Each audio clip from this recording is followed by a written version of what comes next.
Selamat siang. Hari ini kita akan belajar tentang kerajaan Islam yang berada di Indonesia. Kerajaan-kerajaan Islam yang berada di Indonesia, di antaranya yang pertama yaitu Kerajaan Samudra Pasai, yang kedua Kerajaan Malaka, yang ketiga Kerajaan Aceh Darussalam, yang keempat Kerajaan Aceh Demak, yang kelima Kerajaan Banten, yang keenam Kerajaan Mataram, yang ketujuh Kerajaan Ternate dan Tidore, yang kedelapan Kerajaan Goa Talo, yang kesembilan Kerajaan Cirebon, dan masih banyak lagi di Indonesia yang kerajaan-kerajaan yang bercorak Islam. Namun kita batasi pelajaran kita hari ini hanya terbatas kepada kerajaan-kerajaan ini. Kerajaan-kerajaan Islam di Indonesia yang sebagaimana tadi telah disebutkan itu terbagi ke dalam 3 wilayah. Yang pertama yaitu kerajaan Islam yang ada di wilayah Jawa. Siapa saja atau kerajaan mana saja yang merupakan bagian dari kerajaan Islam yang ada di Pulau Jawa. Yang pertama yaitu Kerajaan Demak, yang kedua yaitu Kerajaan Mataram Islam, yang ketiga yaitu Kerajaan Cirebon, yang keempat yaitu Kerajaan Banten. Nah, selanjutnya di mana lagi yang ada kerajaan Islam? Selanjutnya ada di Pulau Sumatera.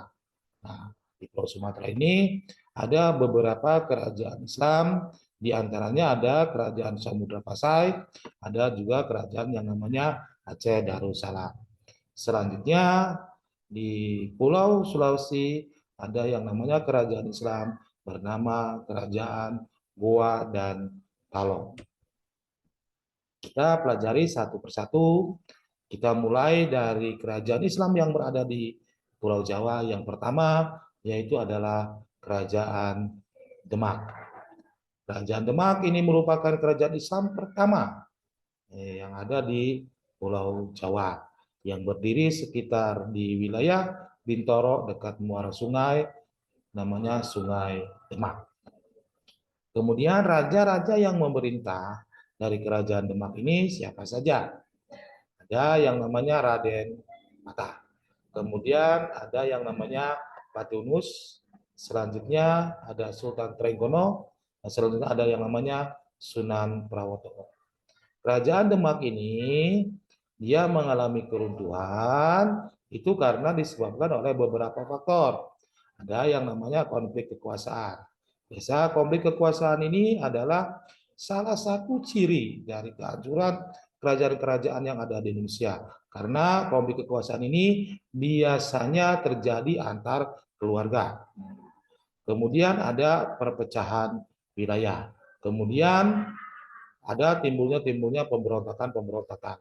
Kemudian selanjutnya ada yang namanya pemindahan kerajaan ke Pajang oleh Jaka Tingkir atau yang dikenal dengan Hadiwijaya.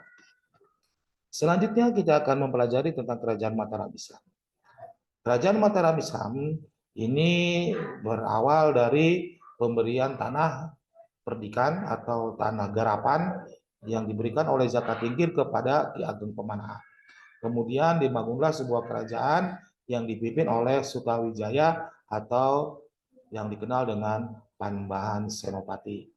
Raja Mataram diantaranya ada Sutawijaya, Mas Colang, Raden Mas Rangsang atau Sultan Agung. Kemudian datanglah VOC ke Indonesia, maka terjadilah yang namanya ada Perjanjian Giyanti yang menyebabkan wilayah Mataram itu menjadi dua.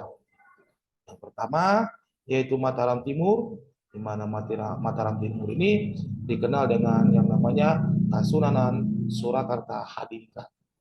Kemudian di bawah kekuasaan namanya Paku Buwono III.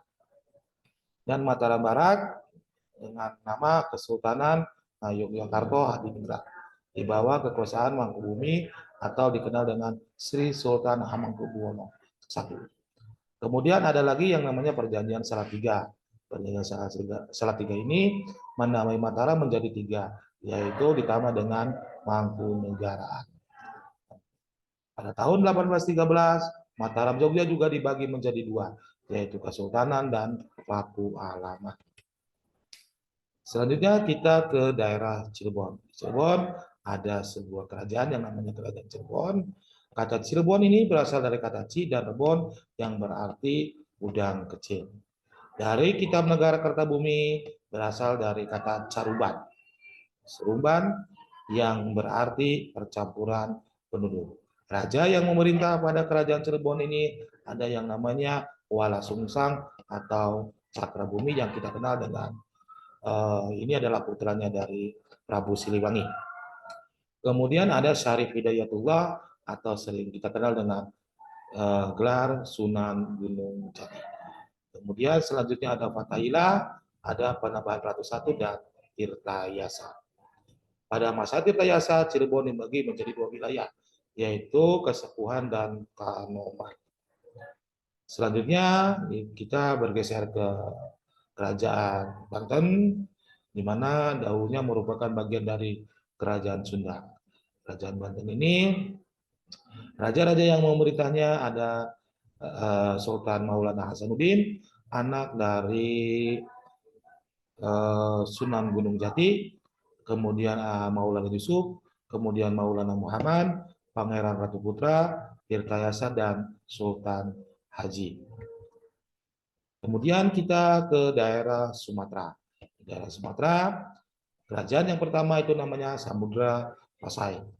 Jadi Samudra Pasai ini adalah kerajaan Islam tertua di Indonesia. Ada dua dekade dalam kerajaan ini, yaitu pada dekade Merah Khair dan Merah Siru. Yang kemudian menjadi Islam, berganti namanya menjadi Malik As-Saleh. Raja-rajanya yang memerintah adalah Malik As-Saleh, Malik Az-Zahir, Mahmud Malik Zahir, Zainal Abidin Malik Zahir, Sultan Hana Risyah, Abu Zaid Malik Zahir, Mahmud Malik Zahir. Selanjutnya ada namanya Kerajaan Aceh Darussalam. Kerajaan Aceh Darussalam melepaskan diri dari Kerajaan Pidi. Kemudian raja-raja yang memerintah dari Kerajaan